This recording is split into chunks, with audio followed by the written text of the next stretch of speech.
Então, vamos lá, bom dia. Sou o professor Guilherme de Geografia, né? Estamos hoje aqui dando início à Semana da Consciência Negra, uma semana que vem sendo trabalhado uma questão que tem que ser vista por todos, né? Quero agradecer primeiro aos alunos participantes, né? Alunos do ensino médio, fundamental, que estão assistindo. O nosso objetivo é construir um pensamento mais humano, né? Construir uma sociedade mais integral, né? Uma sociedade mais ampla, sobre a questão do respeito interpessoal, né? Independente de raça, cor, etnia, religião, língua, né? O nosso projeto tem o intuito de construir um futuro mais construído, né? Não é um intuito só de falar das coisas não só negativas, né? Mas trabalhar a questão do processo histórico para a gente entender a origem do presente em que estamos vivendo. Né? A sociedade atual, ela ainda sofre essa desconstrução do conhecimento que torna o respeito entre as pessoas ideal, né? Então, nosso intuito é trabalhar na questão do processo histórico, trabalhar a ideia do presente para construir um futuro de uma sociedade brasileira mais consolidada, né? No decorrer da semana, a gente vai trabalhar assuntos como, por exemplo, a questão do racismo estrutural, né? A questão do continente africano, né? A origem da luta contra o racismo no Brasil, né? A partir desse ponto, a gente vai trazer aspectos envolvendo várias áreas das ciências humanas, né? Como filosofia, geografia, história, sociologia, e daí construir um pensamento mais consolidado, mais sólido, né? A questão da consciência negra não pode ser trabalhada só pelo negro, mas por toda a sociedade, né? E isso é um trabalho que vem sendo discutido há muito tempo, né? E por isso a gente veio trabalhar esse projeto em relação à educação no país, tá? Como o professor João Paulo informou, em 1795 foi a questão da morte dos Zumbi dos Palmares, né? Um dos caras que lutaram contra a agressão do negro no Brasil, né? Não só os Zumbi dos Palmares, tem várias outras personalidades, né? Tanto no Brasil quanto lá fora. Lembrando também que a questão do negro, a gente fala muito nos negros, nos homens que lutaram contra a questão do racismo no Brasil e no mundo. Mas nós tivemos várias mulheres também que lutaram contra essa agressão do negro. Até porque a questão da mulher na sociedade já vem já vem passando por sofrimento devido ao contexto de agressão. Isso envolve capitalismo, envolve sociedade, envolve corrupção, envolve política, né? E por isso a gente tem que trabalhar essas questões durante essa semana, né? Então a gente tem o prazer de agradecer a gestora da escola, a equipe que está trabalhando no projeto, principalmente os alunos, né? Sem os alunos a gente não tem esse projeto. Quero agradecer aí a presença de todos, né? E é um projeto que vem sendo discutido de acordo com essas questões, tá? A partir desse momento é uma introdução mesmo, a gente falar sobre essa questão da estrutura do racismo no Brasil, passado, presente, construir um futuro mais desenvolvido. E para a gente ter um respeito na sociedade atual, o que a gente tem que ter? Conhecimento. A partir do momento que a gente conhece a origem do pensamento atual, a gente passa a respeitar. E aí esse é o intuito do projeto. A partir desse momento, a gente vou passar a palavra para o professor, né, professor de História, professor universitário, né, a gente tem o prazer de convidá-lo aqui ao nosso projeto, né. Eu vou passar a palavra para o professor Antônio Rezende, para falar as suas considerações e o conteúdo aí. Muito obrigado. Bom dia, Antônio Carlos. Bom dia, gente. Todo mundo me ouvindo aí direitinho? Nossa. Vamos lá, então, gente. Eu sou o professor Antônio Rezende, né? É um prazer muito grande estar aqui com vocês hoje, né? Eu fui professor do nosso amigo Francisco, né? E ele me fez o convite para poder dialogar um pouquinho sobre o continente africano, dialogar acerca das questões inerentes à África, né, a afro-brasilidade, esses contatos todos. Achei muito interessante o projeto de vocês. A ideia de trabalhar, né, a Semana da Consciência Negra, não como uma semana, mas como parte integrante do projeto político-pedagógico de vocês. Eu acho que isso é fundamental, até porque não tem que ter uma semana somente, não, tem que trabalhar o ano todo mesmo. Isso é um momento assim que acaba ganhando notoriedade no Brasil todo, porque em alguns lugares tem um feriado, tem essa questão, né, de você parar um pouquinho para pensar, para refletir. Só que é muito mais do que isso, né? A discussão sobre a questão racial ela tem que ser diária, cotidiana e sem descanso, porque infelizmente o racismo não dá descanso para gente. Né? Quem sofre todos os dias com isso sabe muito bem na pele como é. né? Eu não estou nessa situação, inclusive estou bem distante disso, em relação a sofrer com racismo, mas por empatia, a gente entende que é uma discussão de todos, né? É uma discussão que todos têm que fazer, cada um ocupando o seu espaço, né, específico, eu ocupando o meu enquanto professor de universidade, enquanto professor da escola, eu tento ocupar o espaço e falar com os meus pares sobre isso, né? E em momentos maiores como esse, em projetos legais como o de vocês, a gente vem aqui para discutir também, né? Mas sempre pensando que eu não tenho protagonismo nisso, nem devo ter. Aqui eu estou para trazer algumas coisas que eu estudei e tudo mais, contudo, o protagonismo da luta é, de fato, da própria população negra, de homens e mulheres negras que lutam diariamente aí, às vezes pela sobrevivência, mano, que é uma coisa muito louca, né, a gente imaginar. A gente está numa sociedade em que as pessoas muitas vezes têm que pedir, têm que lutar para poder continuar vivendo, porque infelizmente a gente tem um Estado racista, a gente tem uma polícia racista, a gente tem uma sociedade ainda extremamente racista, né? Então, trabalhar isso aqui eu acho que é um ponto fundamental e parabenizo mesmo a escola aí pela iniciativa. Bom, meus queridos estudantes, né, eu também sou professor de escola pública e também de escola privada do ensino médio, né, então não poderia ser diferente, eu vou trabalhar um pouquinho com vocês a temática, só que tentando relacionar tudo que a gente vai falar aqui com a prova do PAS, por exemplo. Né, muitos de vocês aqui já estão fazendo, outros vão começar a fazer, né, neste ano, ainda não sabe quando por conta da pandemia, mas vocês vão fazer. Então é importante vocês entenderem como que é o diálogo, né? Como que essa prova traz esses elementos e por que a UNB cobra, né, essas obras. Por exemplo, a gente vai falar um pouquinho hoje sobre esse livrinho aqui, né, da Chimamanda Adichie, O Perigo da História Única. Né? A gente vai abordar um pouquinho do que está aqui e essa aqui é uma das obras do Pazu. Né? A gente vai falar de diversas outras obras aqui rapidamente, mas essa aqui é a principal, é o que vai encabeçar nossa discussão acerca de estereótipos. Né? A gente vai discutir hoje questões sobre estereótipos, sobre construções imagéticas, e esse livro aqui é fundamental e pode cair na prova de vocês. Já caiu, né, no PAS, e pode cair novamente. Né? Então, vamos continuar trabalhando para poder ajudá-los também no vestibular, além de ajudá-los na formação, né, de como cidadão, como ser humano. Qualquer dúvida que vocês tiverem, os professores da escola estão preparados aí, né, para poder receber essa pergunta e poder me passar aqui. Então, se tiver alguma dúvida, se quiser interromper de alguma forma, sintam-se livres, tá? Bem à vontade. Aqui a gente está para um diálogo, né? Eu falo bastante, vocês vão perceber isso. Mas no momento que vocês quiserem interromper, tá tranquilão, tá? Pode falar com os professores de vocês aí, perguntar alguma coisa. Ah, não ficou claro isso, determinada coisa. Pode trazer. A gente está aqui exatamente para o diálogo, tá bom? Para começar, eu gostaria que vocês observassem o slide que está aí, né, na frente, né? Tem o título História da África e o Imagem África Brasil, né? Com elementos culturais, né, e humanos ali, africanos e brasileiros. E aí tem um contato, né, que é Antônio C. Rezende com Z. Caso vocês precisem tirar alguma dúvida depois, caso tenha alguma dúvida sobre algum assunto, pode ser do PAS, pode ser disso que a gente falou, de outras coisas, você pode mandar lá, tá? Sinta-se livre mesmo.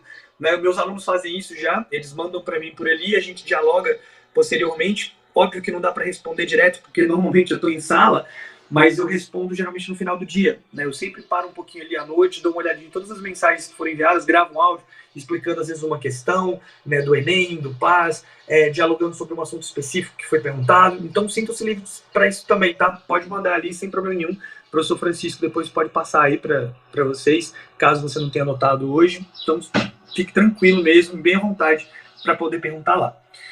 Para a gente começar a falar de tudo isso que nós vamos discutir nessa semana aí com vocês, né, e que a escola já discute, né, pelo que eu já vi do trabalho dos colegas aí, né, de forma extremamente interessante, a gente vai fazer uma dinâmicazinha aqui. Né? Eu quero saber, eu vi que tem um professor de geografia entre nós, né? Vamos ver se ele vai ficar orgulhoso de vocês neste momento, né?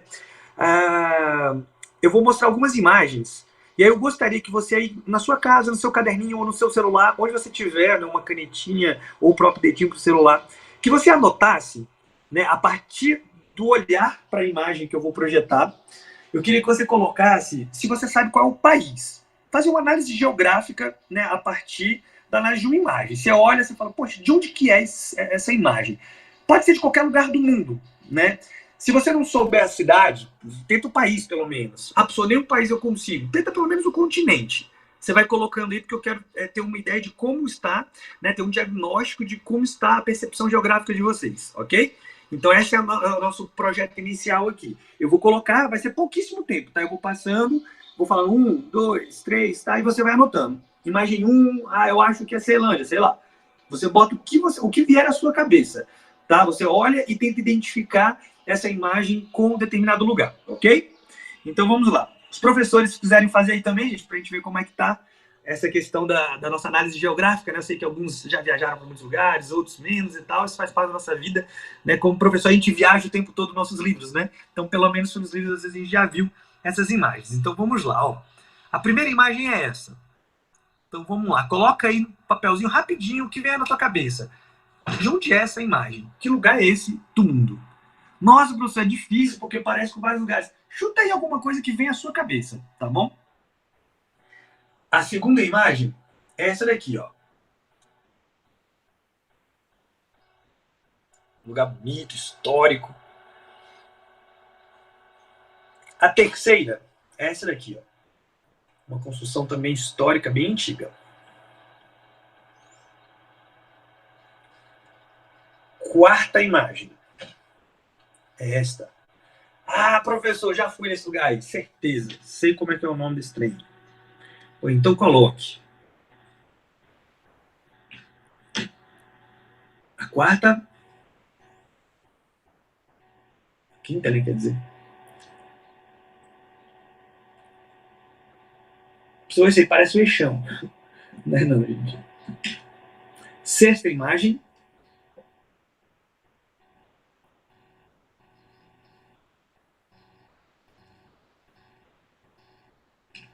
Sétima. Ó, o lugar bonito. Ô, professor, meu sonho era estar ali, mergulhando no meio daquele trem ali agora.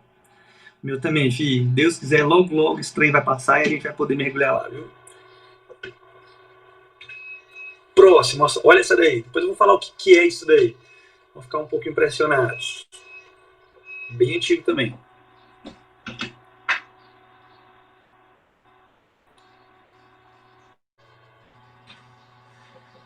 Próximo.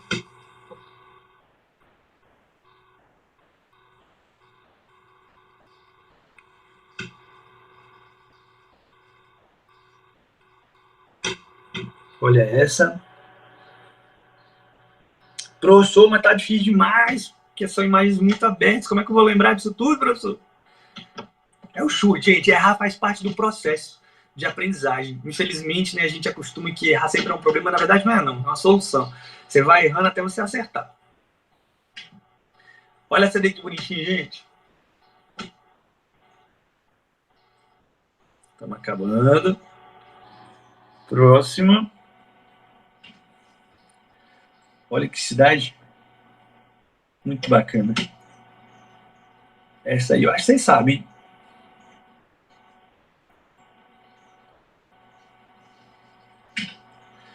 Olha isso aqui, essas pirâmides. Será que é de onde?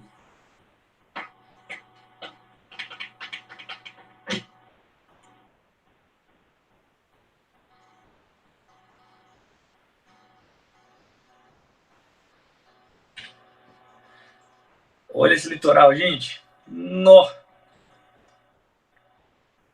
Dá vontade de mergulhar ou não dá? Ficava aí fácil, a pandemia todinha. Olha esse outro litoralzinho aqui.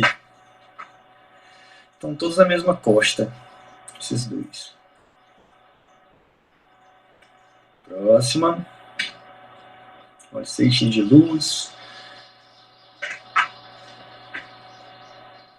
Próxima. Olha isso daí, que coisa organizada, mano. Construções diferentes. Olha isso daí, a fachada de um aeroporto. Por fim, essa daqui. Ah, professor, essa aí eu vou acertar. Essa aí eu tenho certeza absoluta, professor. Ótimo, bom demais. Como eu falei, que não importa o tanto que você acertou, não. Queria ter só uma ideia geral de como está a análise geográfica aí de vocês, ok? Vou voltar lá para a primeira. Eu não sei se tem como ter interação aqui com algum aluno falar alguma coisa ou passar para vocês, mas de qualquer forma, se tivesse alguém que quisesse, tá? Mas se quiser, se tiver vontade para falar o gabarito que ele deu aí nessas questões, nessas imagens, eu nem vou bater uma por uma aqui, eu já sei a sequência delas. Se tiver alguém que queira, Antônio, desculpa atrapalhar, é porque existe um delay entre a sua fala e a reprodução no YouTube. Então, às vezes, eles estão chutando lá no YouTube, mas eu não consigo associar qual é a imagem. Então, já colocaram ali Egito, Japão, todas são no Brasil, tudo na África. Até o norte já apareceu aí na história. Mas a gente não consegue fazer um link porque tem um certo delay. Fechou. Não, mas só de você ter me falado aqui já ajudou para a gente iniciar a discussão. Então vamos lá, gente. Essa atividade aqui, ela não tem o objetivo de gerar uma competição entre os estudantes, de que você saiba qual é a imagem, até porque para mim não teria o menor sentido real uma atividade dessa. Para eu mostrar para vocês e você saber que diabos de lugar é aquele, gente. Isso aqui é só uma forma de começar a discutir o continente africano, tá? Todas as imagens que vocês viram aqui fazem parte do continente africano. Todas, absolutamente. Da primeira até a última, tá? E aí eu vou mostrar para vocês aqui agora falando o lugar, tá bom? Então, essa daqui é Lagos, na Nigéria, tá? Essa daqui é a antiga cidade de Cartago, que está hoje em Tunis, na Tunísia. Aqui as grandes ruínas do Zimbábue, do Monomotapa. Aqui, Harare, Zimbábue. Congo Brazzaville. Esse aí não é o Eixão, a gente falou aqui. Aqui é Luanda, Angola, tá? Aqui é Cabo Verde. Aqui é a Mesquita de Sancoré, que é uma universidade também, é um núcleo de estudos. Muito mais antiga do que as universidades europeias da Baixa Idade Média. Né? As universidades como a gente conhece hoje na Europa, elas surgem na Baixa Idade Média, ali no século XI, XII, XIII, né, e tal. Essa daqui ainda está na Alta Idade Média, está no período bem anterior, alguns séculos antes aí das europeias. Um núcleo de grande discussão, né, acadêmica. Djibouti fica bem pertinho ali do chifrezinho da África, próximo à Somália, Eritreia e Etiópia, tá? Dakar, Senegal. Aqui, África do Sul. Bonitinho demais, né? O pinguinzinho. Aqui é a cidade de Maputo, em Moçambique.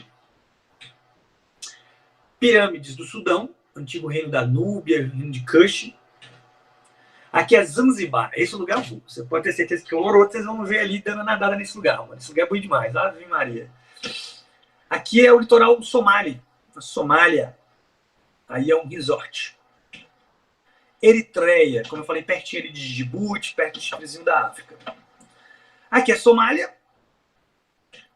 Aqui é o aeroporto da Somália. E aqui as pirâmides do Egito, na África.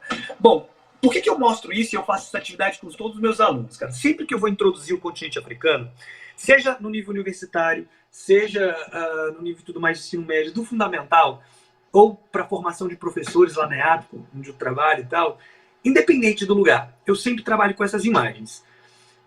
Mudo uma ou outra, trago outras e tal, mas sempre nessa ideia. E por que eu faço isso, gente? Ah, professor, para dividir em grupo e a gente disputar um com o outro. Não, eu nem gosto muito dessa parada de disputa. Eu acho que o indivíduo ele tem que disputar com ele mesmo. Né? Tipo, eu tenho que ser melhor do que eu fui ontem, não melhor do que o meu amigo. Isso não me interessa muito, não. Essa competição, para mim, é meio que inócua. A competição com você mesmo é que é bacana. Você querer melhorar, né? Ser melhor do que você foi. Então, eu não passo isso daqui para disputar, não. Eu divido em grupo, porque normalmente na nossa sociedade a galera gosta de ficar em grupo como se fosse numa disputa. Contudo, no final, todo mundo percebe que geral errou. E aí fala, poxa, professor, mas então o objetivo é fazer a galera errar, mano? Não. É refletir. Eu mostrei uma infinidade de imagens que normalmente a gente não associa à África, que normalmente a gente não associa ao continente, a gente associa a outros lugares do mundo. Né? Aquela primeira imagem de lagos na Nigéria, normalmente ela é associada a lugares dos Estados Unidos da América, na Europa, né, na Austrália, mas não no continente africano. E por que isso acontece? É exatamente aí que entra a nossa discussão. Por que acontece este processo? Porque quando a gente vai falar da África, a gente sempre lembra de um continente em convulsão, de um continente cheio de problemas, de um continente devastado pela guerra, pela AIDS, pelo ódio, por não sei o quê. Sempre a mesma coisa. Né? De onde que vem isso? De onde nós tiramos esse tipo de informação? Da escola, dos livros didáticos, da TV, History, Discovery. Todos trazem uma mesma perspectiva sobre o continente africano. Normalmente isso, um continente, né, sendo implodido, digamos assim. Essa é a grande questão. Esse é o grande problema. né, a gente só vê um pequeno lado, porque problemas existem lá. Claro que existe. Claro que há problema no continente africano.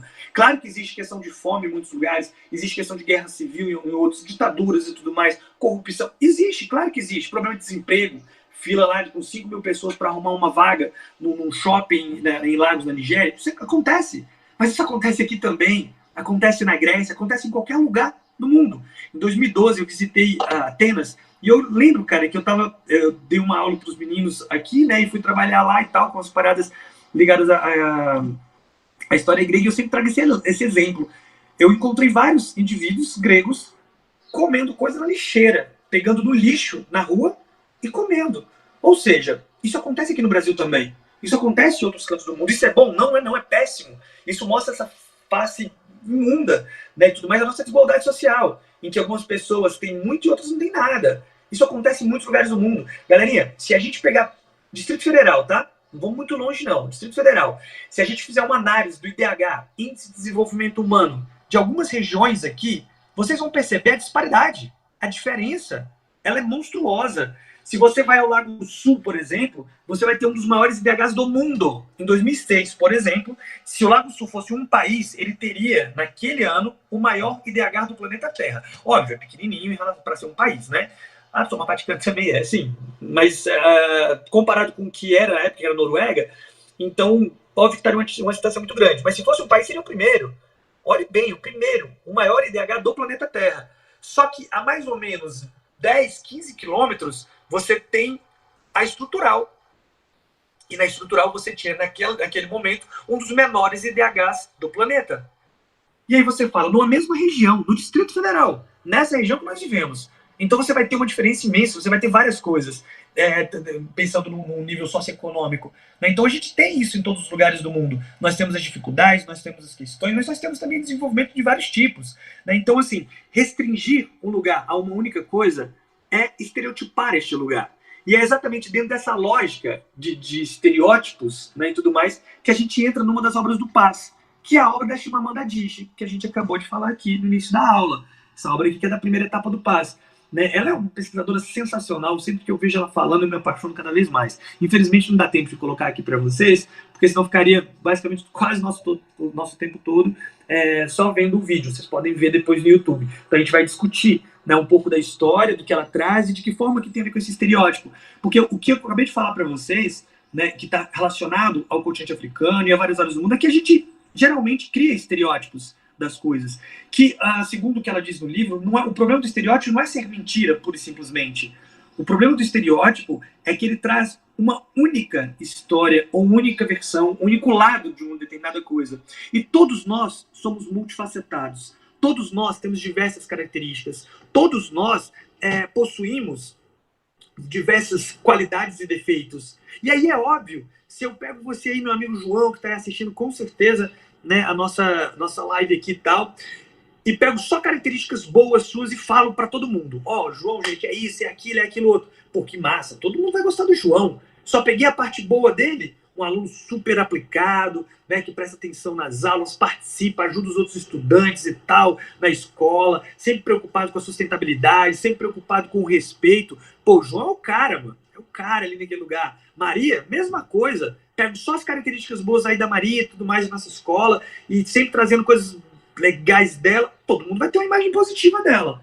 Agora, se eu chego lá no Ricardo e pego só o que o Ricardo tem de negativo, cara, só os problemas, só aquelas dificuldades não bem resolvidas por ele, e falo para todo mundo que ele é assim, obviamente que vocês terão um preconceito extremamente grande em relação a ele, e vão construir ali uma barreira com aquele indivíduo, porque vocês vão achar que ele é uma coisa ruim.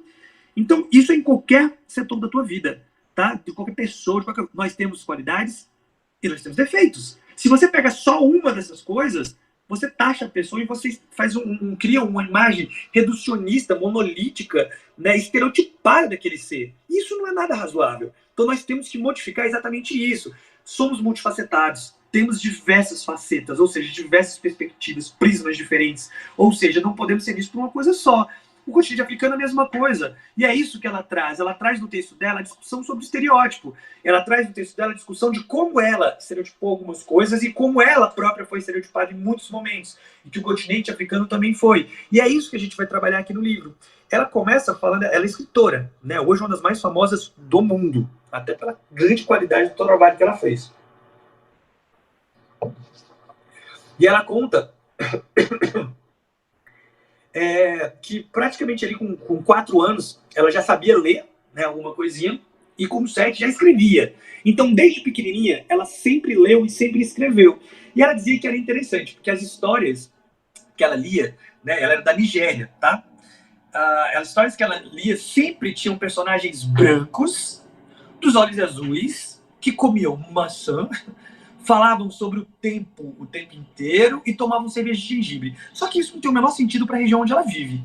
Vamos lá. Primeiro, as pessoas que moravam, né, ali majoritariamente na Nigéria eram pessoas negras que não tinham os olhos azuis. Maçã não tinha lá. Tinha manga. Maçã não. Maçã não é uma fruta típica dali. Cerveja de gengibre, ela não tem a menor ideia do que seja. Inclusive, ela fala no texto, que ela fala, meu Deus, quando eu cresci, meu sonho era tomar essa cerveja de gengibre, saber o que era isso, sabe? Tipo, mas nos textos que ela lia e que ela produzia, isso existia, sabe? E tudo mais. Ela falava que nos livros que ela lia, sempre os caras falavam do tempo, olha, hoje o sol nasceu. Mano, porque os livros que ela lia eram livros da Inglaterra. E na Inglaterra é o cão, gente, porque é um lugarzinho pra chover, mano, pra chover. É sempre aquele tempozinho ruim, sabe? Tu sai lá, meu amigo, no dia que o sol sai, a rainha fica louca, já vai, bota o biquininho dela, vai tomar um sol, pra ver se consegue vitamina D, porque ali é muito difícil, cara. Pense num lugar difícil de você ver o sol. Então, pra ler, eles sempre discutem nos textos e tudo mais essa situação. Lá na Nigéria não tinha esse problema, sol quase o ano todo. Então ela fala que nos textos dela, tanto que ela lia, quanto que ela escrevia, normalmente estava associado a essas coisas. E ela diz, olha, isso abriu um mundo para mim. Isso abriu um caminho muito diferente para mim. Só que muitas vezes isso me excluía também. Ela fala, abre um caminho de um mundo diferente, que eu não estava acostumado, que não era o que eu vivia, né, e tudo mais. Só que ela me excluía. Por quê? Porque ela não se via na história. Ela não conseguia se perceber ali na história. Ela não estava dentro daquela história que estava sendo contada. Né? Então, assim, ela descobre livros e muitas coisas, mas ela não se percebe. Até quando ela começa a ler livros de africanos sobre a África. E aí a perspectiva muda completamente. Quando ela vê livros de africanos sobre o continente africano de fato, né, de uma perspectiva diferente. Porque aí ela começa a se incluir. Porque nesse momento ela não vê. Por exemplo, ela cita no texto, né, as meninas que estavam com o cabelo amarrado, né, e tudo mais, como rabo de cavalo. Isso é típico de um modelo de arrumar o cabelo da Europa, né, dos Estados Unidos da América, de lugares onde as pessoas têm o cabelo liso. Diferente do continente africano, que tem outros tipos de penteados tão legais quanto, mas que não tem o mesmo formato, que não tem o mesmo jeito de se fazer. Sabe? E ela fala que estava ali, ela não se via, ela não se incluía naquele contexto.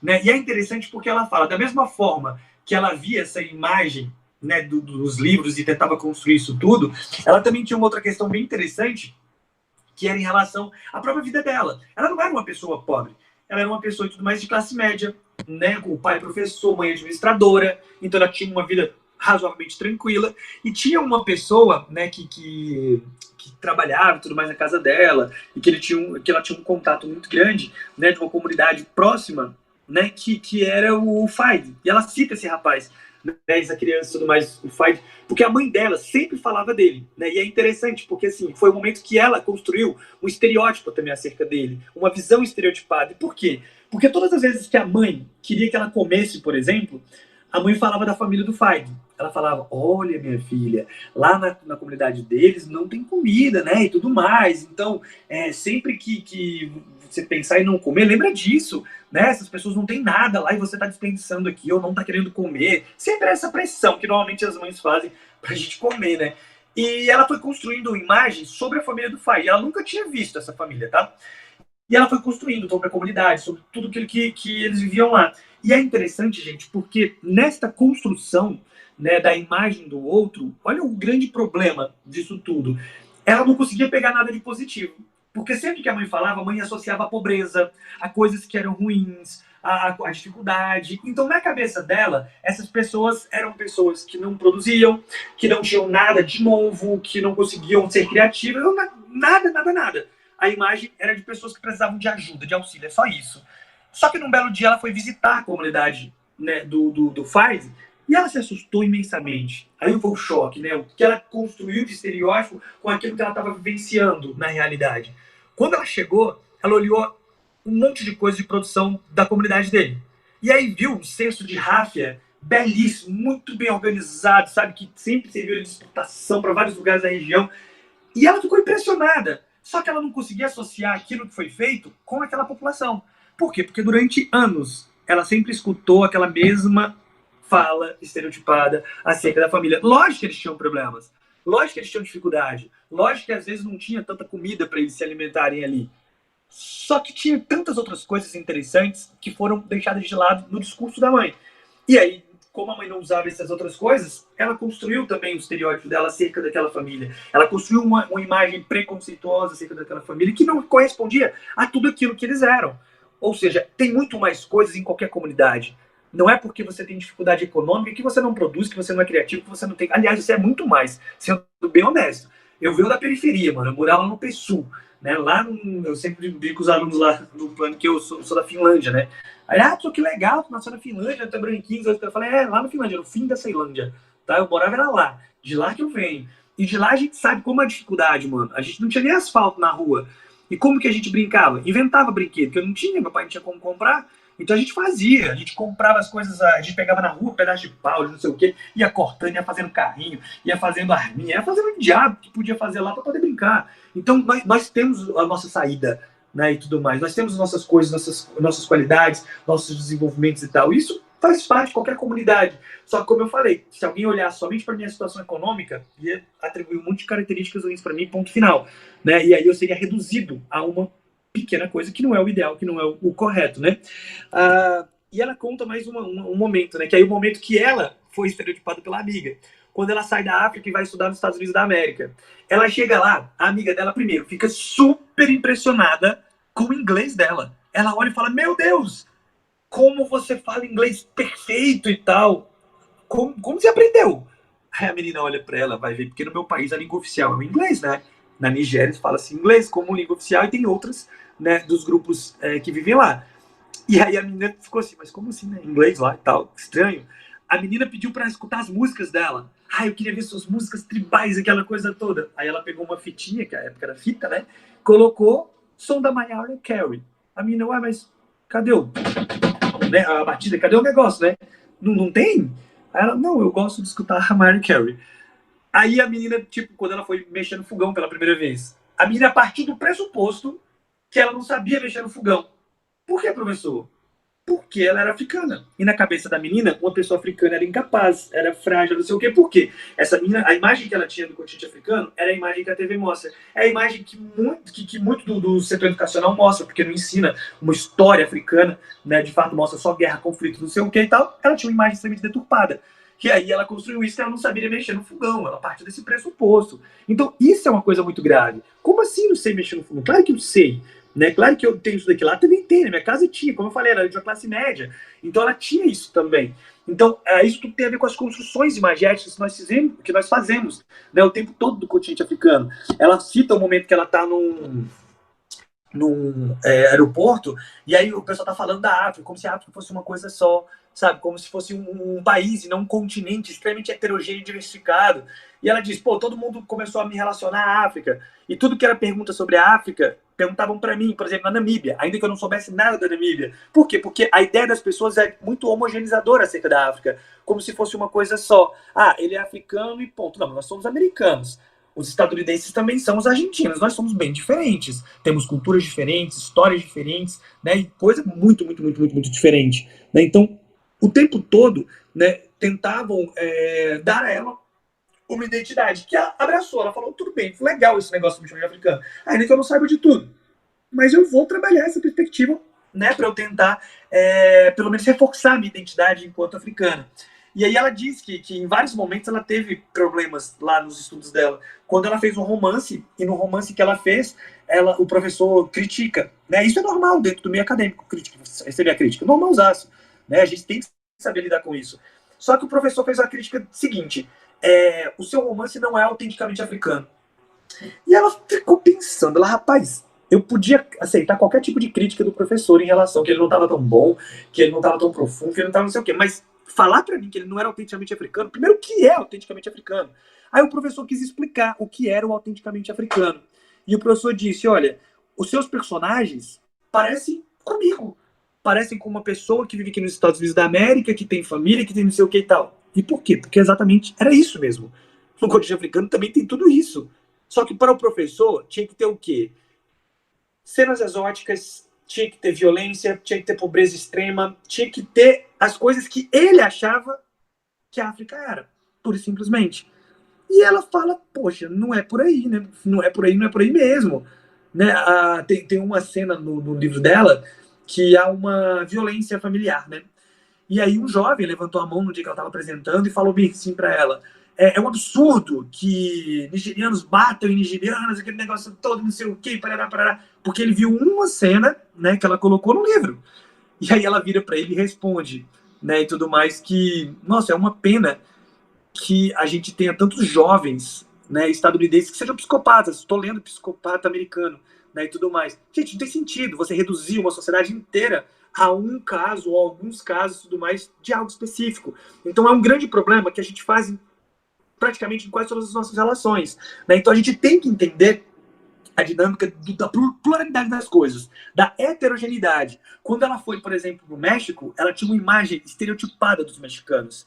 E ela falou que ela foi completamente controlada pela mídia, porque a mídia sempre falava de um ser humano abjeto, de um ser humano que estava sempre querendo parar a fronteira, que era sem vergonha, que era vagabundo, que era não sei o quê, um monte de coisa que ela escutava. No dia que ela foi, que ela viu as pessoas trabalhando normalmente, as pessoas executando as suas tarefas, como em todo lugar do planeta, produzindo, ela ficou envergonhada. Ela falou, nossa, que vergonha, né? Eu criei um estereótipo acerca do México, e agora que eu estou visitando, eu estou conhecendo um outro México, que é o melhor, né? Quando você visita, quando você abraça, quando você mergulha naquela cultura, né? Então isso é muito importante. Aí você fala, Antônio, mas vamos entender uma coisa aqui. Isso tudo que você está dizendo são histórias sobre os lugares. E nós somos fruto daquilo que nós vivemos, né? O professor iniciou belamente aí falando sobre essa questão, né, da importância de a gente voltar à história para entender o nosso presente, aquilo que nós vivemos hoje, né? E isso é muito importante mesmo. E o grande lance da história, gente, é que quem conta a história tem poder. Aquele que tem poder é que conta a história, que diz o que vai e o que não vai ser. Tem uma palavra que é Nikali, né, que vem do Igbo, né, da região ali da Nigéria, que essa palavra significa ser maior do que o outro, né, e tudo mais. Quem conta a história tenta ser maior, tenta se impor. O poder de contar a história faz toda a diferença. Tem um poeta chamado Muhid Barshat, que é um palestino, né, que ele fala, você quer destruir alguém? Você quer destruir um povo? Comece contando a história dele por um segundo lugar. Começa contando a história dele, não por ele mesmo.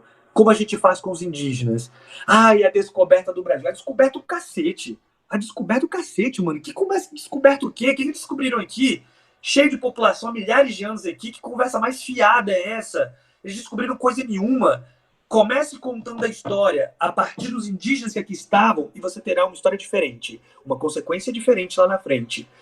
Comece falando das questões africanas, mas pelos próprios africanos, que tem uma história que é a maior da humanidade, porque todos nós somos descendentes de africanos, e a gente vai ter uma história diferente. Comece tudo mais estudando o próprio grupo, que você vai ter uma resposta diferente. E é isso que ele fala, essa questão do poder, sabe? Problemas existem em todos os lugares, histórias são variadas, e se você começar pelo do outro, der ouvido ao outro, você vai ter uma perspectiva diferente sobre os lugares. Então eu acho que esse é um ponto importantíssimo, né? E no finalzinho do texto da Chimamanda, desse livro, ela fala isso daqui, ó. As histórias importam. Muitas histórias importam. As histórias foram usadas para espoliar e caluniar, mas também podem ser usadas para empoderar e humanizar. Elas podem despedaçar a dignidade de um povo, mas também podem reparar essa dignidade despedaçada. A escritora americana Alice Walker escreveu sobre seus parentes do sul, que haviam se mudado para o norte quando apresentou a eles um livro sobre a vida que haviam deixado para trás. Ficaram sentados, lendo eles próprios o livro, me ouvindo ler o livro, e uma espécie de paraíso foi reavivado. Eu gostaria de terminar com essa ideia. Quando rejeitamos a história única, quando percebemos que nunca existe uma história única sobre lugar nenhum, reavemos uma espécie de paraíso. Ela acaba o texto dela falando da questão da importância de se ter uma história vasta, uma história que não seja uma história unívoca, monolítica, mas sim plural, heterogênea. Então é isso que ela mostra, quando ela conta todos esses exemplos do México, do FIDE, da amiga lá nos Estados Unidos, dela. Quando ela conta isso tudo, ela só está querendo dizer uma coisa. Cara, vamos destruir esses estereótipos e vamos construir um olhar novo acerca das coisas e das pessoas. Porque é isso que a gente precisa. Heterogeneidade, respeito, isso é fundamental. Né? E aí você deve estar pensando, pô, professor, eu entendi. Eu tenho uma imagem extremamente negativa da África, mas sempre foi assim? Gente, infelizmente, historicamente, construiu-se uma ideia negativa sobre o continente africano. Construiu-se uma ideia extremamente negativa, problemática sobre a África. E aí nós temos desde o mundo antigo até o mundo contemporâneo. Vou dar um exemplo. No mundo antigo, né, as construções sobre o outro eram geralmente elaboradas a partir da questão da identidade civilizacional. Ou seja, todo aquele que não fazia parte da minha civilização era visto como bárbaro, que sou bar, que fala diferente de mim. Então esse é bárbaro. Seja ele um negro núbio ou um branco dos olhos azuis cita do norte da África. Não fazia diferença nenhuma para eles. Ou seja, o conteúdo racial de cor de pele não estava presente neste momento. Não faria diferença nenhuma. Com o passar do tempo, essas elaborações etnocêntricas que colocam etnia em superioridade em relação a outra, elas começam a ganhar mais complexidade e começam a trazer elementos novos. Por exemplo, na Idade Média. Na Idade Média, o teocentrismo é fundamental. Deus acima de tudo, aquela coisa toda e parará. E aí, quando começa a se trabalhar com essa questão de Deus, né, de tudo, religião e parará, a cor da pele começa a ser associada a coisas negativas. E o africano vai ser associado a interpretações extremamente medonhas, né, interpretações destrutivas mesmo aos africanos e à África, né, por parte dos europeus. Então os europeus começam, por exemplo, a usar a teoria de Cã para explicar coisas ligadas à África.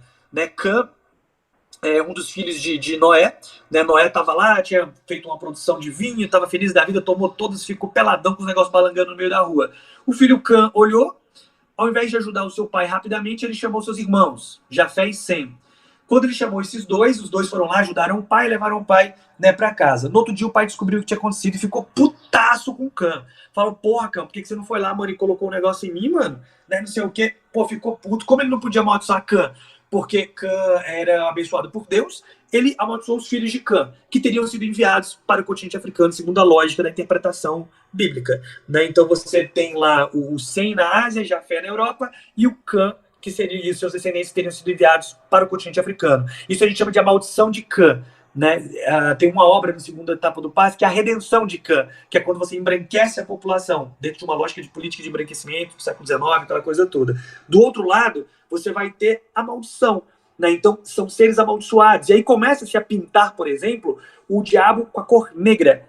Né? Os diabos que aparecem na Idade Média, eles têm a pele escura, bem escura, do ambiente bem escuro. E aí há uma indevida associação da cor negra, né, e tudo mais, da cor preta e tudo mais, com coisas amaldiçoadas, coisas ruins, coisas malignas. Isso se torna, né, uma constante na sociedade. E aí o pecado é o que dá esse tom de pele. Ou seja, quanto mais escuro você é, mais pecador você seria. Então começa a se associar muito o pecado à cor, a essa coisa da escuridão. Né? E isso, obviamente, vai ser terrível para a população africana em momentos posteriores, como da Era Moderna.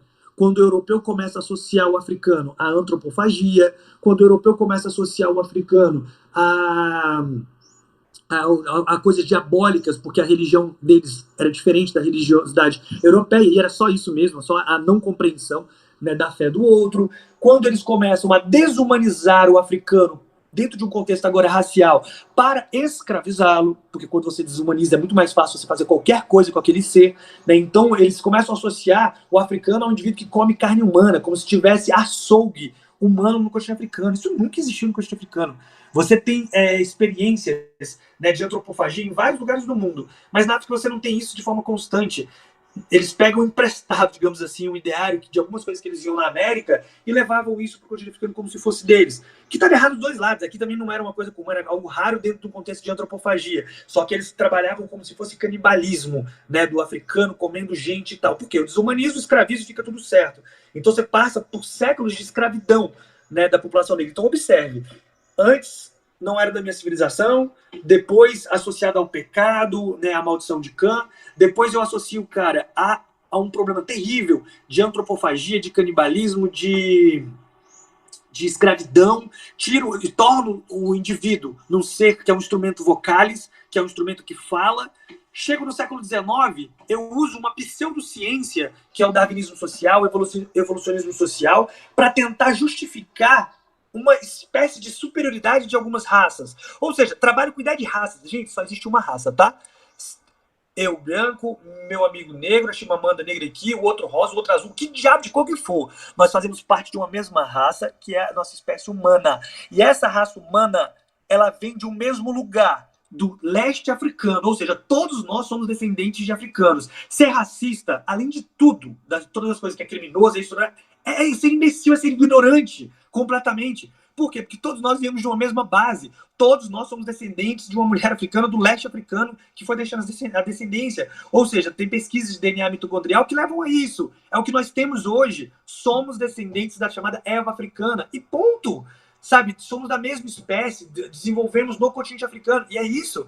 Não tem o menor sentido eu falar que eu sou superior, usar uma pseudociência, ou seja, uma ciência falsa, para tentar justificar uma suposta superioridade que vem ali do iluminismo, do renascimento, não sei o quê, e no século XIX se torna um negócio fortíssimo.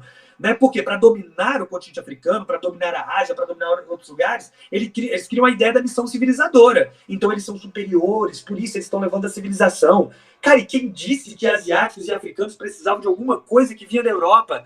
Quem disse que eles necessitavam disso? O europeu é que se impõe, o europeu é que diz que quer aquilo lá, e a partir do direito que ele tinha de governar, porque era superior, e a partir do dever que ele achava que tinha, porque por ser civilizado, eu tenho o dever de dominar todo mundo. Ah, tinha coisa nenhuma, mano. Você constrói isso para você espoliar e destruir. Que foi o que aconteceu dentro dessa lógica imperialista do século XIX e do século XX. Né? Então, assim, observe bem, nós estamos falando de um período imenso da história, da antiguidade até o presente momento. Em todos esses momentos, essas construções, elas foram extremamente negativas para o continente africano. Elas foram muito ruins para o continente africano. Por quê? Porque criou-se uma ideia extremamente depreciativa do continente e de todo mundo que vive nele. O combate ao racismo passa necessariamente por um estudo aprofundado do continente africano. Nós temos que voltar lá, não adianta fazer só uma semana de consciência negra ou um dia de consciência negra, não adianta. O combate ao racismo é diário, e ele começa com conhecimento, porque foi o que a gente falou aqui. Ter uma ideia una de alguma coisa é sempre ruim. Você tem que ter uma ideia muito mais vasta, então tem que trazer histórias. Professores, vamos ensinar o reino Monomotapa, vamos falar da sociedade Igbo, vamos falar de tudo mais da Núbia, vamos falar de Aksum. Vamos falar de diversos grupos africanos que construíram coisas diferentes daquelas que nós estamos acostumados. E elas não eram melhores ou piores do que o de ninguém. Simplesmente elas são diferentes.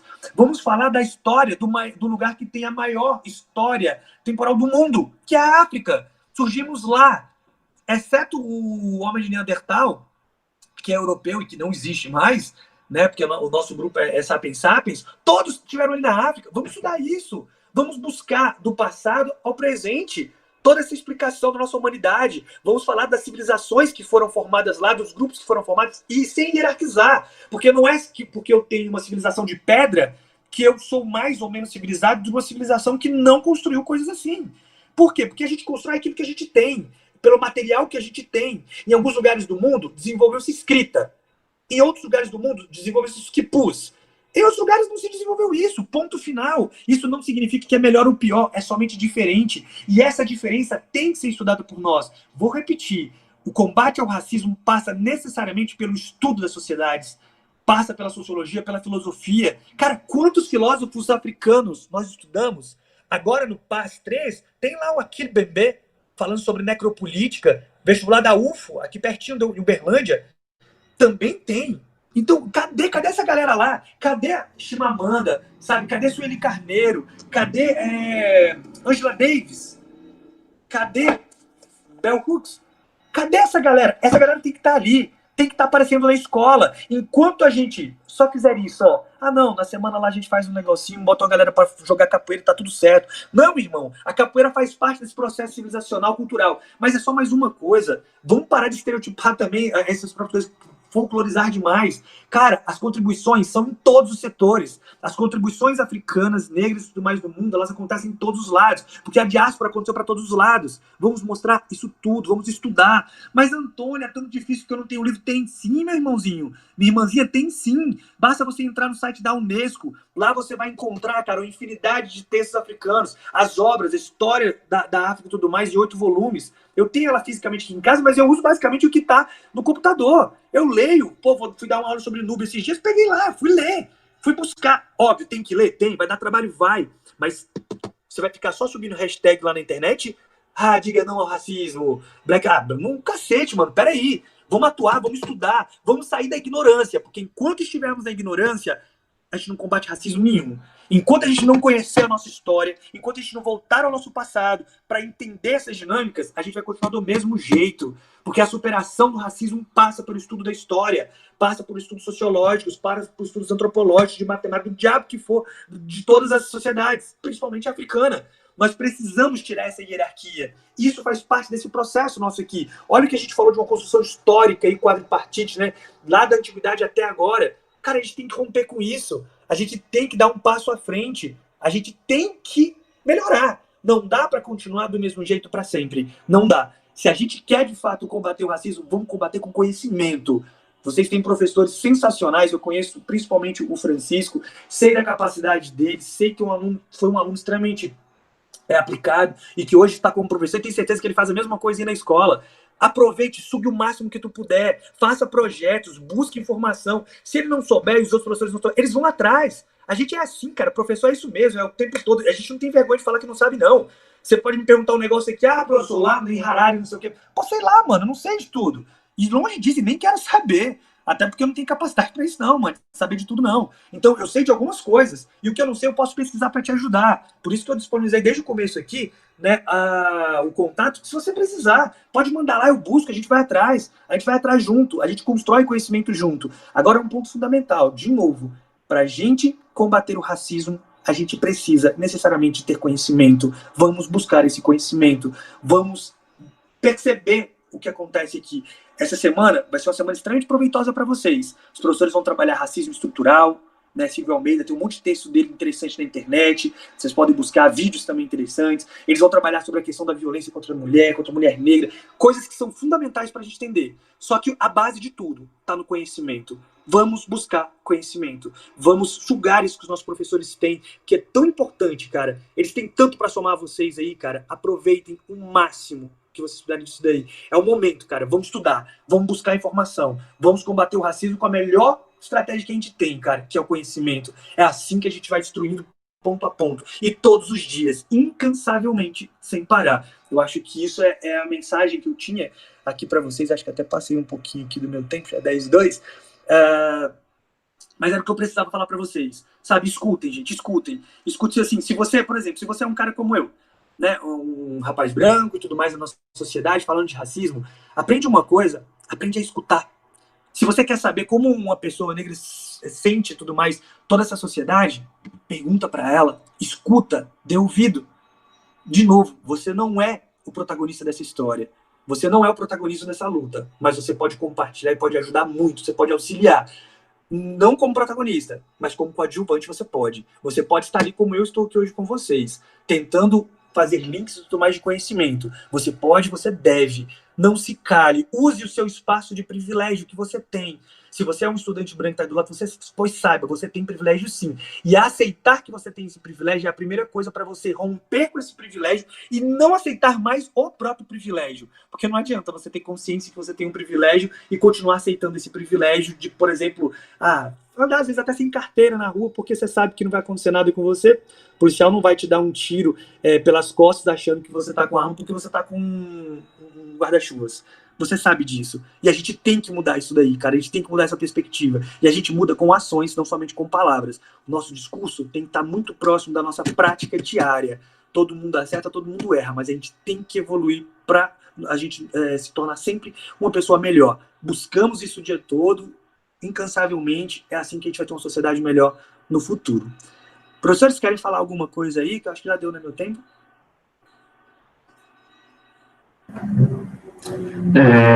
Professor, primeiramente, muito obrigado. Muito obrigado novamente pela palestra, né? De início, o meu áudio estava cortado, enfim, gostaria de te agradecer novamente. Então, indo para a parte das perguntas, nós queríamos saber aqui como que você vê esse movimento das universidades públicas de valorizar o conhecimento negro, a cultura negra, colocando em suas obras de vestibular, em suas provas de vestibular, suas provas de paz. De alguma forma, você acha que isso realmente é um passo importante ou acaba sendo uma coisa muito mais estética, uma coisa que não tem um efeito prático, um efeito real? Ótima pergunta aí, professor. Eu vejo isso como algo extremamente importante. Né? Na UNB, por exemplo, tem o professor Anderson Olivo, foi meu professor na universidade, né? O Francisco também teve o prazer de conhecê-lo aí, tem trabalhos sensacionais, e ele, junto com outros professores lá da cadeira de História Africana, eles trabalham muito nessa perspectiva de inserção de obras. E por que isso é tão importante? Porque tem a ver com representatividade. Quando a gente começa a colocar... Porque, assim, filósofos negros africanos, nós temos um monte. Mas se eu não vejo, qual a impressão que eu tenho? Que não tem. Se eu nunca estudo, eu estudo Kant, eu estudo Sartre, mas eu não estudo aquele Bembe, eu não escuto a Piat, eu não consigo ter nada sobre Kizerbo. Para onde eu vou? Sabe? Se eu não tenho nenhuma dessas referências, se eu não tenho, como a gente falou aqui, a Chimamanda Adichie, Angela Davis, Bell Hooks, onde estão essas pessoas? Sabe, qual o espaço que está sendo dado e tudo mais ao trabalho sensacional que elas fazem. Então, quando as universidades começam, gente, a trazer essas pessoas, né, para as obras, meio que elas forçam de algum jeito o estudo dessa temática. E aí mesmo aquele, cara, que é o mais conservador, o mais racista, o mais não sei o que, aquele que não quer discutir isso, ele acaba sendo obrigado a discutir, porque está na escola. É que nem a redação do Enem. Todas as vezes que vem uma temática nova, e sempre vem uma temática nova, no outro ano, todo mundo debate aquela questão. Isso faz parte de política pública. A prova do Enem não é uma prova só para botar ali o tempo. Não. Aquilo faz parte de uma política pública extremamente importante que você gasta muito menos para discutir uma temática. Então, trabalhar o racismo, trabalhar a homofobia, trabalhar o machismo, a misoginia, é fundamental. Colocar isso nas obras, acho super importante. Né? Recentemente colocaram Hannah Arendt, né, do terceira etapa, colocaram também lá no da UFO, colocaram aquele BB para discutir necropolítica junto com a Hannah Arendt, e inclusive o texto dele fazendo uma crítica ao dela. Cara, isso é muito legal, isso é muito importante, é fundamental, é um passo fundamental, que é o que eu acredito, cara, a gente só vai conseguir sair disso tudo quando a gente tiver conhecimento, porque assim, o preconceito ele flui da falta de informação, da falta de formação do indivíduo. Se eu não conheço determinada coisa, normalmente eu vou ter um preconceito acerca daquilo, eu vou falar uma coisa que não corresponde ao que é. Quando eu conheço, aí sim eu vou ter uma imagem muito mais ampla daquilo tudo. Então isso é fundamental, sabe? A gente ter conhecimento sobre as coisas. E quando a gente coloca essas obras, tem que ser trabalhadas. Lá no Olimpo, por exemplo, a gente trabalha obra por obra. Essa mesmo da Chimamanda, eu fiquei 1 mês e meio trabalhando com meus estudantes. 1 mês e meio. Tá, poxa, professor, isso tudo por quê? Porque eu estava discutindo história, teoria da história, metodologias em história e essas questões que ela traz. Tudo tá relacionado. Então, professor, mas aí você perde muito tempo, você não termina. Termino, e lá a gente termina os 3 anos em 2. Né? O segundo ano a gente termina a matéria do terceiro também. Ou seja, dá tempo? Dá sim. Basta o professor querer. Basta ter vontade. E basta o nosso estudante também do outro lado querer também consumir esse conhecimento. E aí a coisa flui. Se todo mundo tiver, cara, com o mesmo objetivo, mano, aí a coisa vai longe. A gente consegue. Então, assim, trabalhar isso é fundamental. E eu acho extremamente importante esse movimento das universidades. E espero que elas ampliem ainda mais. Para quê? Para a gente conhecer. Galera, na pandemia, né, eu tive o prazer de reler este livro aqui, e agora com uma consciência muito diferente. Sabe, é o livro da Angela Davis, que fala sobre mulheres, raça e classe. Cara, meninas negras da escola, rapazes, todos. Cara, se um dia você puder pegar um pouquinho e leia. Isso aqui mudou muito a minha vida, cara. Transformou muito. Isso que eu estudo essa temática, eu tenho mais de 15 anos, velho. 15 anos estudando a mesma temática. E ainda assim, quando eu li esse livro aqui, eu fiquei extremamente emocionado. Porque é um livro profundo. Traz feridas aí, cara, que ainda não foram fechadas. E a gente vai aprendendo cada vez mais. Então, assim, conhecimento é isso, velho. Na medida que a gente vai aprendendo, a gente vai melhorando, a gente vai se tornando uma pessoa melhor. Hoje eu tenho certeza que na quarentena, por ter lido esses livros todos aqui, cara, novamente, muitos deles eu pude reler, por ter escutado amigos e amigas, né, que estudam essas temáticas, que vivem isso, cara, eu melhorei 200%. Você pode ter certeza absoluta que minha prática de vida hoje é muito diferente daquela do início da pandemia. E por quê? Porque eu dei ouvido, né? Eu escutei, eu quis escutar, eu quis aprender, eu quis entender um pouquinho mais. Isso é fundamental para o nosso desenvolvimento. Eu acho que as universidades, elas devem sim fazer esse processo. E uma última pergunta aqui é sobre a representação da cultura africana no mundo pop. Sim, creio que você deve ter crescido aí com os filmes dos anos 80, anos 90, Stallone, Rambo. Sempre que eles iam para a África, era aquele branco que salvara a mocinha e os homens negros, todos maus, com metralhadoras, atirando como loucos, incapazes de raciocinar, dialogar ou qualquer outra coisa do gênero. Mas, recentemente, começou a ter um movimento dentro da cultura pop de valorização da cultura, tanto da valorização da cultura africana, quanto da valorização afro-brasileira e afro-americana, estadunidense, né?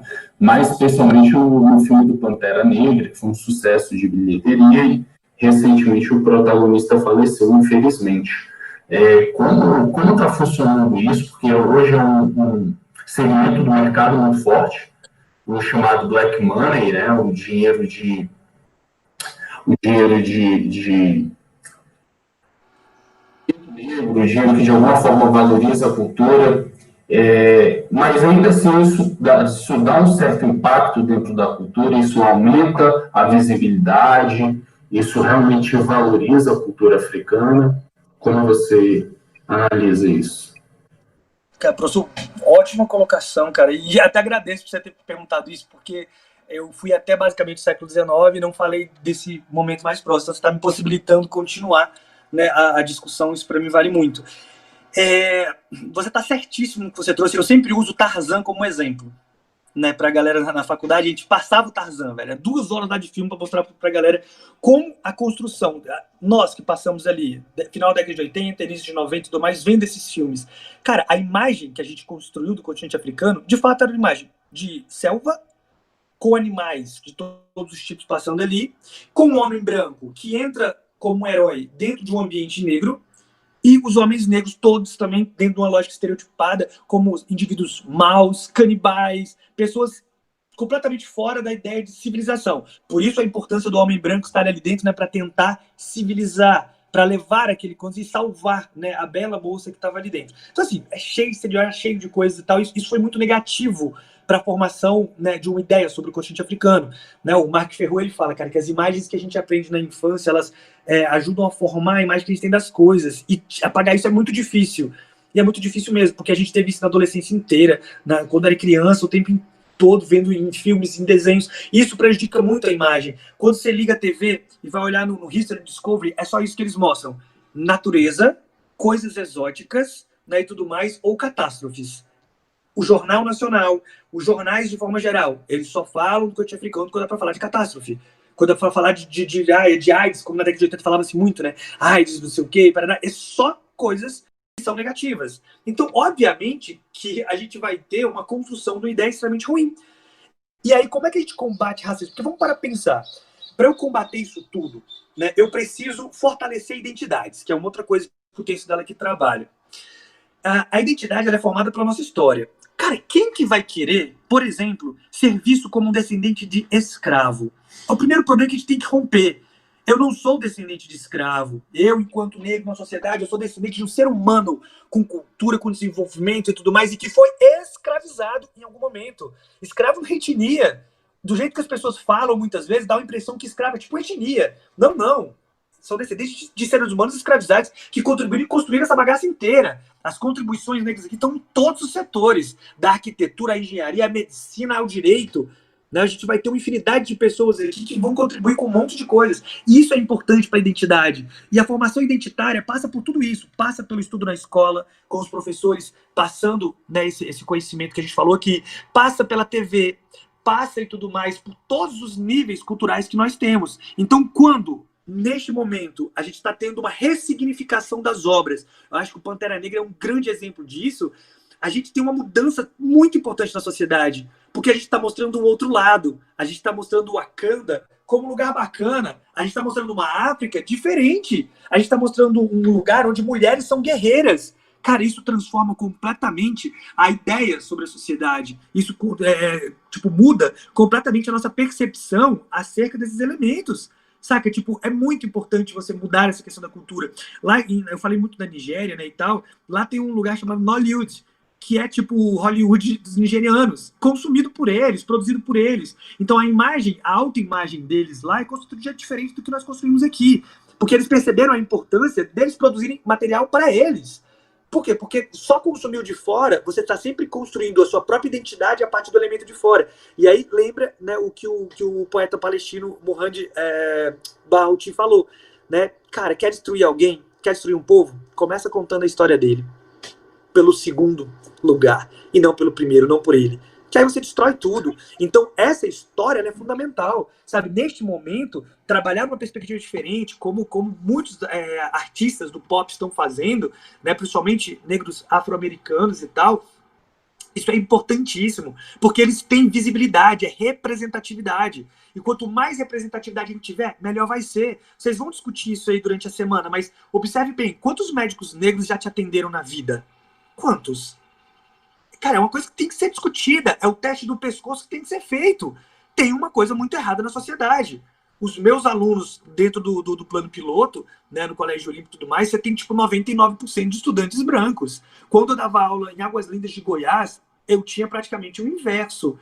E aí, não tem segregação mesmo nesse território, não, mano? Não tem um probleminha aí grave pra gente superar, não? Qual é, mano? Por que a gente tem uma elite majoritariamente branca, masculina, hétero e tudo mais? Por que disso? A gente tem que problematizar. E esses filmes, esses traços culturais do presente momento, essa busca por uma história gloriosa do continente africano é fundamental para a gente construir uma identidade positiva. Porque, como eu falei, se a gente reduzir a história da África a 3 séculos de escravidão, como que a gente vai formar uma identidade negra forte, uma identidade brasileira forte, se a gente só associa isso? Isso foi só um ponto da história. Nós temos milhares de anos, né? Nós estamos falando de milhares de anos de história. A gente reduzir a 3 séculos e tudo mais de escravidão é um absurdo incomensurável. É apagar e tudo mais a maior parte da história da humanidade. Então a gente tem que superar isso, e eu acho que essa indústria pop atual, que está trabalhando de forma mais coerente, está trabalhando de forma mais objetiva nesse sentido, tem ajudado muito nesse processo, porque a gente está vendo as coisas de uma forma diferente. Espero que essas gerações, a geração de vocês aí, gente, está do outro lado, vocês que estão assistindo esse nosso debate aqui, que vocês já sejam mais reflexivos, que vocês não passem pelo que nós passamos, porque eu e os seus professores aqui, a gente teve que buscar informações na atualidade, a gente teve que destruir o que a gente construiu o tempo todo. Na faculdade, o Francisco lembra, a gente ficava mais da metade do curso desconstruindo, cara. Mais da metade, gente, para desconstruir, para depois a gente começar a falar de alguma coisa. Então vocês já podem começar de um jeito diferente, né, por essas novas referências, que para mim são fundamentais na construção identitária, né, dos nossos alunos, da nossa sociedade. Professor Antônio, muito obrigado novamente. Nós já extrapolamos aqui um pouquinho do tempo, então gostaria de agradecer também a todos os alunos, todos os professores. O professor Guilherme tem uma mensagem aqui para vocês também. Antes de passar para ele, eu queria lembrar a todos que amanhã nós vamos ter mais 2 palestras, tá? Uma com a professora Adelina Benedita, que é participante da Força Tarefa das Mulheres Negras do DF do entorno, e outra palestra com a advogada Natália Oliveira Santos, com o título de Precisamos Romper com os Silêncios. Tá? Então, são 2 palestras extremamente importantes, que vocês assistam, que vocês acompanhem, tá? São 2 mulheres negras que vão trazer essa perspectiva para a gente. Muito importante que vocês acompanhem, que vocês estejam desde o início e fiquem até o final, como fizeram agora, tá certo? Então, muito obrigado. Passar a palavra agora para o professor Guilherme e ele pode encerrar à vontade, tá? Então, muito obrigado, gente. Bom dia. Falar também a questão, agradecer o professor, né, pelo conhecimento. Eu lembrei muito também dos conteúdos de geografia, né? Acho que geografia e história, elas são muito amigas, né? E quando a gente fala de geografia, por exemplo, do Brasil, a gente também tem essa questão do brasileiro sempre ver as questões negativas, né? A política é ruim, a economia é ruim, o povo é ruim, tudo é ruim no Brasil. né? E aí eu percebo isso que na escola a gente tem que bem trabalhar isso também. A questão das imagens da África, você percebe que você tem uma diversidade da latitude, né, norte e sul, então o continente tem climas diferentes, as temperaturas são diferentes, né? Eu achei legal essa questão da diversidade africana, né? 54 países, a gente estava discutindo no chat aí, né, com o professor também, sobre esse tema. Eu acho que falar uma voz como negro no Brasil, eu percebo que a gente fala muito a questão da semana da consciência negra, e às vezes ocorrem críticas, né, se a gente trabalha a semana. O fato é que durante um ano, grande quantidade da população brasileira negra está trabalhando, está estudando, está lutando contra contra o racismo, trabalhando. É de manhã, de dia, de noite. Né? A gente sabe que no Brasil ser negro é complicado, ser pobre é complicado. Às vezes a questão de gênero também hoje está muito complicada. Todos os temas, por mais que a origem dos problemas sejam diferentes, mas são temas que podem ser resolvidos com questão do respeito. Né? E como eu venho falando em sala, todos os professores vêm falando, quando você aprende a conhecer o processo histórico, a origem, você passa a respeitar. Né? Aí a questão também, achei interessante a parte da Europa, né, que a gente tem muita questão da literatura europeia, a teoria eurocêntrica, né, até os mapas de geografia, o mapa mundi, você percebe que a Europa está no centro do mapa mundi, que o mapa mundi foi desenhado por europeus. Então a gente tem a ideia de que a Europa é o centro do poder mundial. A questão da colonização, às vezes a gente começa a falar sempre do processo histórico do século XV para cá. O continente americano já tinha povos nativos aqui há muito tempo, né? Antes da América ser colonizados, já tínhamos povos aqui. Alexandria, no Egito, o Antônio Rezende sabe, já tinha uma biblioteca gigantesca há muito tempo. Então, a literatura é riquíssima, bem antiga. É a questão da associação do ruim, né? Tudo que é ruim é a questão do negro, né? Hoje, no Brasil, a gente percebe as expressões racistas, né? Que envolvem tanto o negro quanto o pobre, né? Palavras que a gente usa, denegrir, por exemplo, denegrir alguém, denegrir a minha imagem. Usa um termo com denegrir como se colocasse a imagem do negro como coisa ruim, você falar mal da pessoa. Então o brasileiro fica brincando com isso como se fosse natural. E a gente não pode naturalizar a morte do negro, a morte do pobre. Aí eu vejo crítica também, falando assim, não, mas tem que ter algumas coisas para o pobre, mas a maioria dos negros são pobres.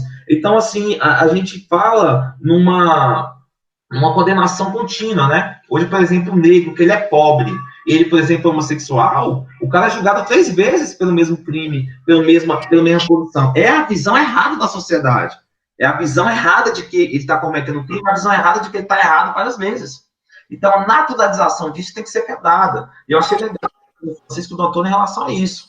Por isso que a gente vem tentando desconstruir esse pensamento de racismo estrutural. E o que é o racismo estrutural? O racismo que foi moldado por uma necropolítica, né? O professor estava falando, que a influência que a política coloca na nossa forma de vida.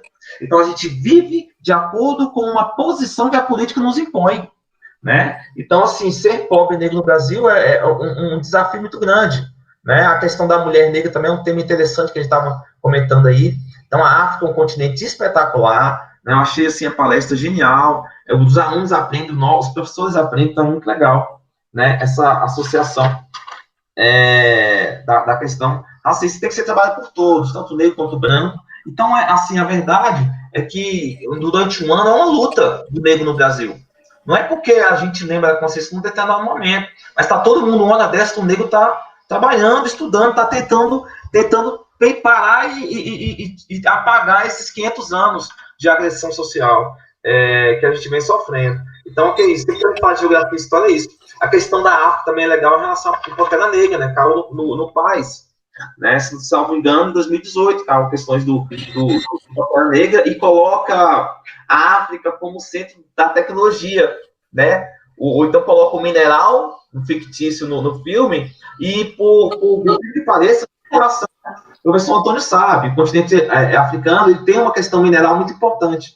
Então, a questão da mineração faz com que a economia da África esteja bastante valorizada. Hoje você tem a Petrobras na África explorando recursos minerais, você tem a Companhia Vale, que o Vargas criou, explorando recursos minerais, né? Então, no Brasil, a gente está num período de reflexão. Então, essa semana é legal para a gente parar e refletir. O negro, o branco e todo mundo que está passando por isso. O pobre, o homossexual, a mulher, Então, são questões sociais que têm que ser discutidas. Tem uma frase interessante que diz o seguinte: o brasileiro, o brasileiro, ele não tem medo de ser racista, mas ele tem medo de dizer que é racista. Né? E o racismo ele fica na nossa naturalidade, normalidade. Não pode existir essa normalidade. Né? Eu estava até comentando, Francisco, você sempre tem histórias de racismo que você passa, né? Toda semana. Você vai num comércio, você vai em outro ambiente, e isso tem que ser mudado. Né? Eu lembro de uma entrevista do Milton Santos falando isso na década de 90, essa luta contra o racismo. Né? E às vezes as pessoas ficam falando, não vamos falar de racismo agora na consciência negra, não. Mas tem que falar, porque naquela época, na década de 90, tinha crianças, tinha adolescentes naquela época, e agora tem adolescente. Daqui a 20 anos, você vai ter que trabalhar isso também para o adolescente do futuro entender isso. E como é que vai resolver essa situação? É você trabalhar na criação, a família. Eu vejo que a questão do Brasil mudou muito. Isso está influenciando do capitalismo. O sistema capitalismo, ele dissolveu um pouco a relação das famílias com a criação dos filhos. Né? E isso contribuiu. Hoje é muito difícil, geograficamente falando, essa ideia da criação, trabalhar a questão da cultura, né? E a universidade, ela está aí para isso, para tentar discutir assuntos, para provocar uma reflexão social, né? Eu acho que é um termo até que o Milton Santos usa. Milton Santos, a gente vai falar dele depois, mas foi um baiano genial, né? Um brasileiro, conhecido pai da geografia, ganhou vários prêmios, alfabetizado pelos pais, né? Nomes importantes também como o Luiz Gonzaga, Luiz Gama, né? Antonieta de Barros, Luísa Marim, né? São brasileiros que estão aí no processo histórico do Brasil, deixaram a história, tanto as mulheres quanto os homens, né? E ele fala sobre a questão do brasileiro integral. O que é o brasileiro integral?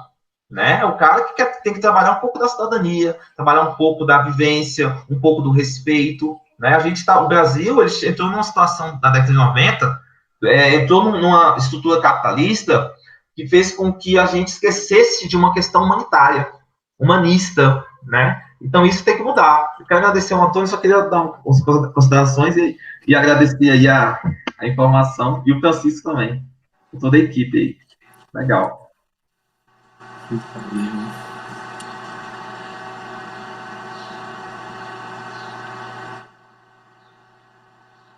Bom, brigadão então, gente, pelo convite, viu? Valeu demais, Francisco, valeu, professores. Foi uma experiência muito legal, essa troca agora aqui no final, melhor ainda, né? Fala de vocês. Fico muito feliz por ter contribuído de alguma forma e sempre que precisar, gente, estou aqui à disposição. Amanhã vocês vão ter a palestra aí com a Adelina. A Adelina foi minha primeira chefe na primeira escola que eu dei aula, cara. Pessoa super competente que vai ajudar muito.